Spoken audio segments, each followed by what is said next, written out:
राज्यात तसेच देशभरातील नागरिकांची कोट्यावधी रुपयांची फसवणूक केल्याचा धक्कादायक प्रकार ग्लोबल डिजिटल क्लस्टर कॉइन अर्थात GDCC कंपनीकडून उघडकीस आला आहे.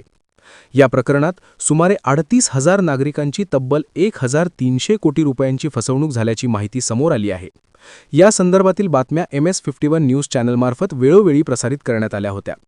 पंढरीनाथ महाजन, राहणार रेंदाळ, तालुका हातकणंगले, जिल्हा कोल्हापूर यांनी व्यंकटेश भोई, प्रीती भोई, चेतन मोहिरे, प्रणाली मोहिरे, प्रगती सोळांकुरे, अजय गायकवाड, इरफान सय्यद आणि निखिल रेपाळ यांच्या विरोधात इचलकरंजी पोलीस ठाणे येथे तक्रार दाखल केली आहे.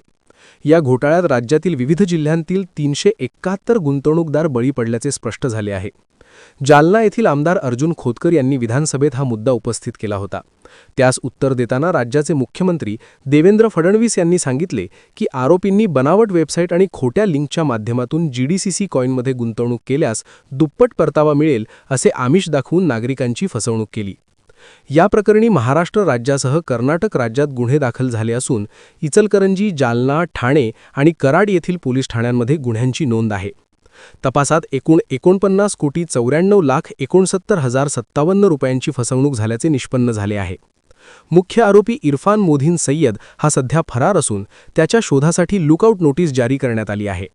व्यंकटेश भोई हा देखील तपास अधिकाऱ्यांसमोर अनुपस्थित राहिल्याने त्याचा जामीन रद्द करण्याची प्रक्रिया सुरू आहे.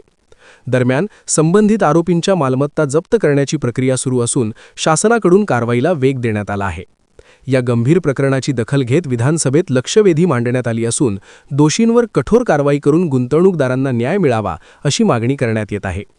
पंढरीनाथ महाजन यांनी या प्रकरणात सहकार्य करणारे कोल्हापूर जिल्हा पोलीस प्रमुख योगेश कुमार गुप्ता, आर्थिक गुन्हे शाखेच्या प्रमुख सुवर्णा पत्की मॅडम आणि त्यांच्या टीमसह आमदार अर्जुन खोतकर यांचे आभार मानले आहेत.